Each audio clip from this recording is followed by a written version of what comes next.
Ayan guys, magandang umaga. Panibagong araw na naman tayo ngayon guys. Araw ngayon na Friday. Ayan, tatlo sana yung alaga ko guys. Pero sabi ko sana ko umuwi siya ng maaga at hindi ko kakayanin yung tatlo.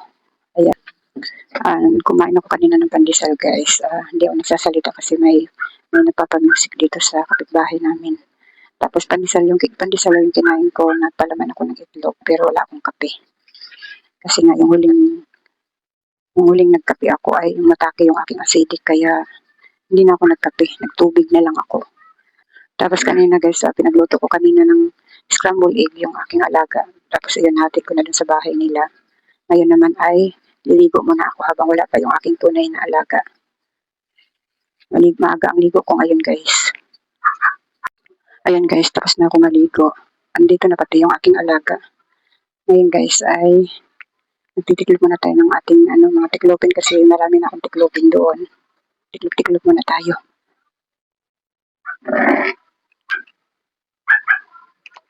Ayan guys, so ayan ang aking tiklopin. Ayan, yung tiklopin ko.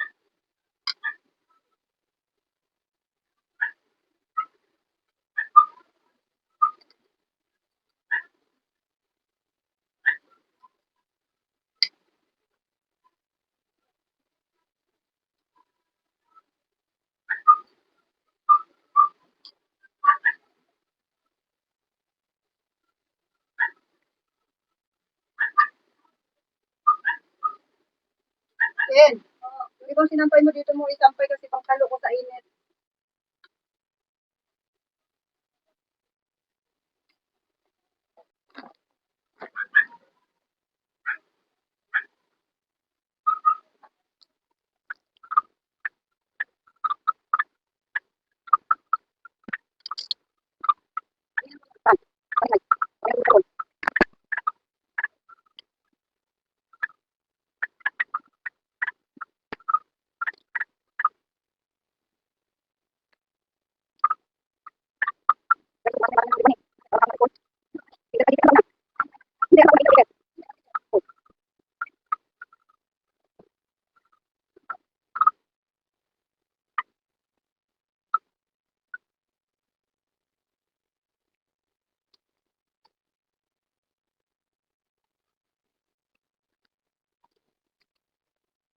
Ayan guys, tingnan mo yung bahay namin guys, oh. Ang kalat, oh. Ngayon guys, ay gusto kong mag-ayos ng bahay. Kahit may alaga ako ngayong araw na ito, gusto kong mag-ayos ng bahay. Gusto ko guys ay, yung patungan ng TV na yan, at saka yung TV ay idilipat ko siya dito, oh. Dito, yan. Kaya subukan natin guys kung okay ba siya. Tapos yung upuan, hindi ko alam kung saan ko ilalagay yung upuan na yan. Ayun, abangan nyo guys kung anong mangyayari sa pag-aayos ko. Tiklipin ko muna itong mga guys. Panglatag ko to sa pag ako'y natutulog. Ayusin ko muna bago ako maglipat ng mga gamit.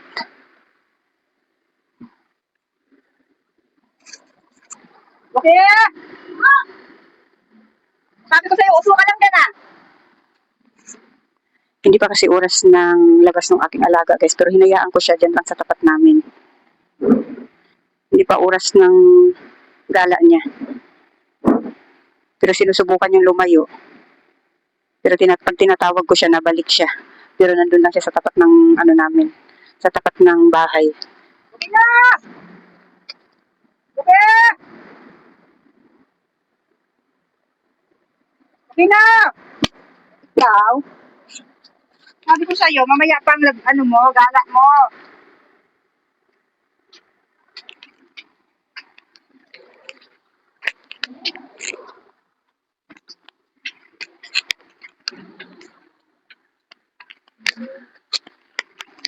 Abangan nyo guys kung maganda ba yung gagawin kong ayos ng bahay namin ngayon. Maliit lang kasi itong bahay namin guys, kaya mahirap mag-ayos-ayos ng bahay.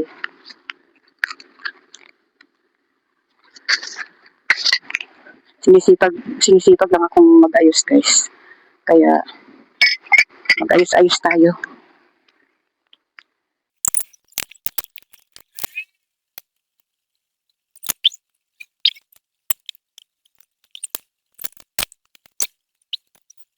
Tapos guys, alam niyo ba dito guys, oh. Dito ko mga pinagtatambak yung mga laruan ng alaga namin. Kaya tingnan nyo. Kaya tingnan nyo yung tsura guys, oh. Halo-halo na ang laman niyan. Sari-sari, may basura, laruan, kung ano-ano pa. Tapos tingnan mo yung mga pang-display ko dun sa ibabaw na yun guys, oh. Dun sa patungan na yun. Na-atching ako guys. Napatong ko dun sa patungan ko doon, oh. Yung cabinet. Ayan. Andyan din siya. Kasi nga, paano guys, yung aking isang alaga ay binubuhat niya. Tapos pag hindi mo naagapan at oras na nabuhat niya, ay ibabagsak niya yung basag. Yung isang flower vase ko ay nabasag na rin gawa ng hindi ko naagapan. Binuhat niya, nabasag. Ayan, muntik, yung ilpante kong yan, muntik na din yan. Naagapan ko lang na kuhanin sa kanya. Yung flower vase ko guys, oh, nandito yung isa, oh. Ayan guys, oh, yung isa. Tapos may isa pa. Ayan, nasira na. Nasira na yung aking ano, ang mahal-mahal pa naman ang bili ko dito. Ayan, nasira na siya. Ang mahal pa ng bili ko. Kaya ayan guys, ilagay ko muna sa isang plastic yung mga laruan.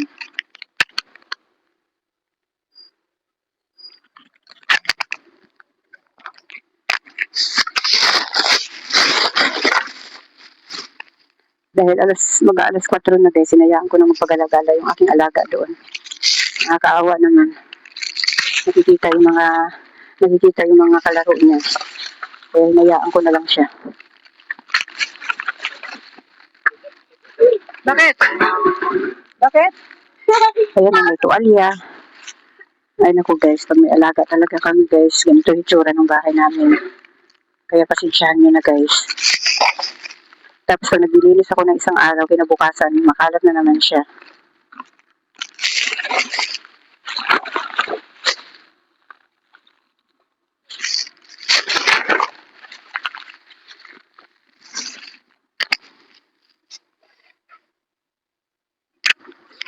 Bigla ako sinipon guys. Gawa siguro ng alikabok.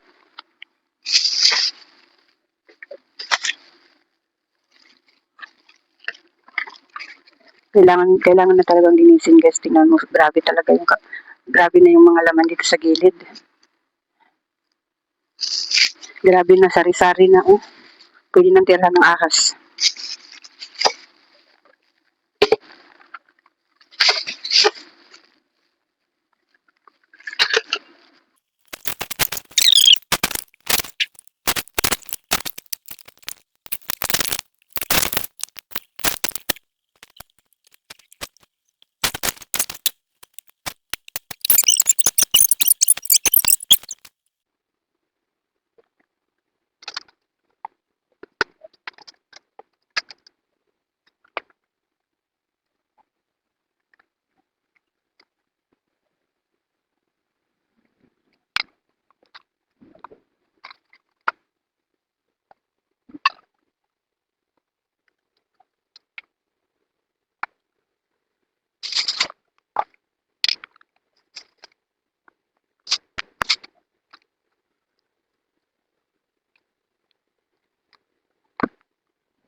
Ayan guys, natapos ko nang ayusin guys ang salasalahan namin.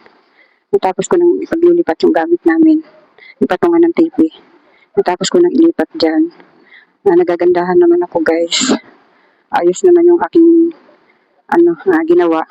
Kaso nga lang, problema mo guys, yung dito. Ayan, lumiit na yung aming dadaanan. Ayan, kalat pa yung banda doon. Marami pang nakalagay doon sa upuan. At may tatanggalin pa ako dyan guys. So yung dating lagayan namin ng wifi. Ayan, tatanggalin ko yan. At saka yung pinapatungan ng TV. Tatanggalin ko yan dyan. Hintay ko lang yung anak ko guys kung okay ba sa kanya yung ganyang ayos ko ng salasalahan namin. Maganda naman siya guys. Nagagandahan ako. Pero tanong ko din sa anak ko kung okay ba sa kanya yung ganyang ayos. Yan lang kasi problema ko guys. Lumiit yung daan namin dyan. Tapos yung mahabang upuan na yun doon ko nilagay. Yung dalawang maliit ay dito ko nilagay. Ayan. Ayan. Nagagandahan talaga ako sa ayos ko ngayon guys. Nagagandahan ako sa ayos ng sarasarahan namin. Ayan. Ayun guys, mamaya na lang uli guys. Gawa ng yung aking alaga ay darating na yung alaga kong 10 years old. Sasalubungin ko muna dun sa labas. Ayan guys. Ayan na muna yung ayos ng bahay namin. Ayaw ng anak ko pero tinuloy ko pa rin. Ayan. Maganda naman. Para maiba naman guys. Masawain kasi ako ng ayos ng bahay. Ayan. Tapos tinanggal ko na yung patungan doon ng TV. Tapos may inilagay ako ditong ano bang tawag nito? Ayan yan, pang sabit dyan. Ano yan, parang Chinese yung nakasulat yan pero tinakpan ko na lang kasi hindi ko kasi alam kung ano ang meaning niyan. Ayan. Nilagyan ko na lang nung yung bulaklak na binigay sa akin nung Valentine's nung anak ko. Ayan, dyan ko na lang ilagay yung bulaklak kaysa itapon. Ayan. Ayan ang hitsura niya. Pangit lang guys kasi nga may natuklap doon na kasi pinaglagyan ko yan ng dyan yung nakadikit yung patungan ng TV. Dati na tinanggal namin kagabi. Ayan. Pero pipinturahan ko naman yun. Pati yung lagayan dito ng wifi, tinanggal ko na rin. Ayan, may natira pang pandikit namin dyan dati. Kaya ayan guys, hanggang dito lang muna itong aking video.